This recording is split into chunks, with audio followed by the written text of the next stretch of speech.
میں تمہیں وصیت کرتا ہوں کھلے اور چھپے خدا سے ڈرنے کی۔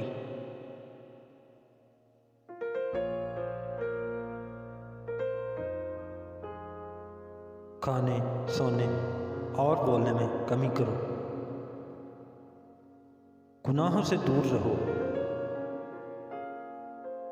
شہوتوں کو ترک کرو،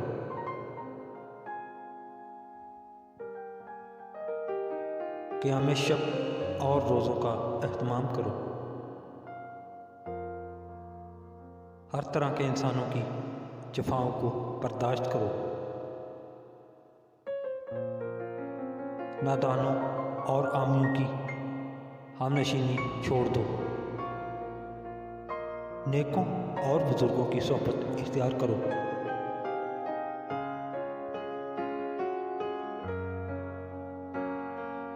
بہترین آدمی وہ ہے جو لوگوں کو نفع دے،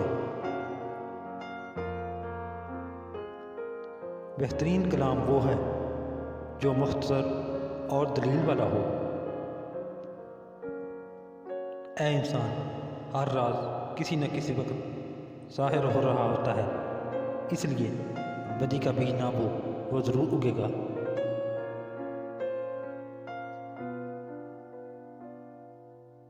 کوشش میں لگے رہو، مرتے دم تک کوئی وقت ضرور آئے گا کہ جب عنایت خداوندی ہمراز ہوگی۔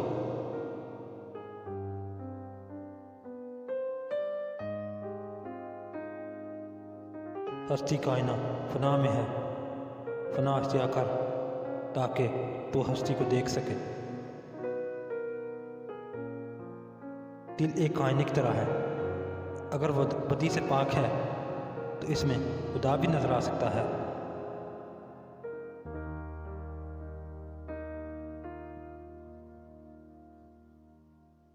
یاد رکھو، اپنے نفس کی حقیقت کا علم انسان کو خدا کی معرفت تک پہنچاتا ہے۔ تم خزانے کو دنیا میں تلاش کر رہے ہو، جبکہ اصل خزانہ تم خود ہو۔ پانی کو مت تلاش کر، بلکہ پیاس پیدا کر۔ جب تک ہوائے نفس تازہ ہے، ایمان تازہ نہیں ہو سکتا۔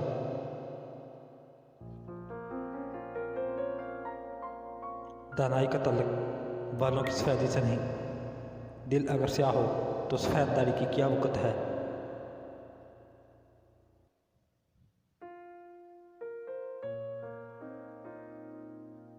سب مر کر قبروں میں چلے جاتے ہیں، لیکن اچھے انسان لوگوں کے دلوں میں چلے جاتے ہیں، لوگ یاد کے ذریعے اسے زندہ رکھتے ہیں۔ تمام تعریف و توصیف خدا کے لیے ہے، اس کے پیغمبر صلی اللہ علیہ وسلم پر درود و سلام ہو۔